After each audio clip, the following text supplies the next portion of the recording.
Hiç demiyorsunuz bu oğlan nerede, bu oğlan nerede? Evet, telefonumu bakımdan aldım şükürler olsun. Güzel bir arşiv temizliği yaptırmışım. İçerini çöpünü sildirmişim. Biraz da güncellenmesi gerekiyormuş. Onlar birikmiş, kilitlendi telefonum. Neyse ki sonunda kavuştum.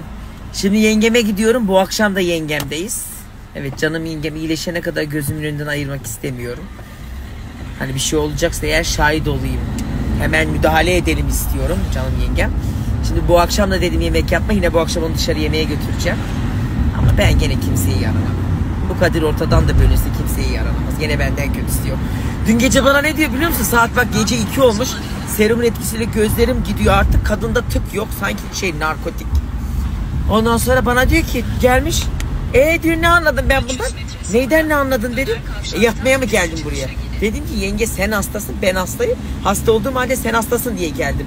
Oturmamı bekliyor. Ben bugün bir kaos kaçırmışım.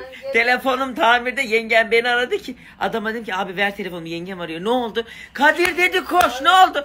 Diyor ki elekçi bir kadın diyor donunu indirdi yolun ortasında. Kadın Ali Beyköy'ün ortasında kadın sıvı yağ çalmış. Adam da hırsız var deyince kadın eteğini indirmiş. Bak aynen böyle. Polisler de orada. Polislere karşı böyle kıçına vura vura o. Açtı bile o kıçını. Yengeme hep anlatıyordum, bana diyordu ki yok onlar şakadır. Nasıl açmış ya? Yengem diyor ki o kara götünü bir de diyor döndü polise doğru diyor. Şap şap. Ya ay. Nasıl ne utanma ne arlanma. Sen dua da avucuna işeyi fırlatmamış. Ve siz bunun hiçbir videosunu bana çekmediniz. Yok Hakkım haram olsun vallahi billahi. Dedim ne? Biz Bunlar hiç arabadaydık, duymamışlar. o gördü. Bunlar çığlık çığlığa bağırıyorlar. Şimdi fırından ekmek aldı. O pis kara götü. Bir de arabaya Ecelim yenge bizi niye çağırdı? Telefoncu da merak etti. Ben aa deyince dedim ki abi kadın dedim götünü aç. Evet, bu kaosun ardından bu akşamki duyuruyu da giriyorum efendim. Tam 15 kişiye hediye veriyor. 2 melek bir anne. Görseldeki bütün hediyeleri kazanmak için sayfasındaki takip ettiği sayfaları takip ediyorsunuz. Son görselin, hediye görselinin altına da efendim sevdiğiniz rengi yazıyorsunuz. 2 gün sonra açıklanacak, hayırlı uğurlu olsun.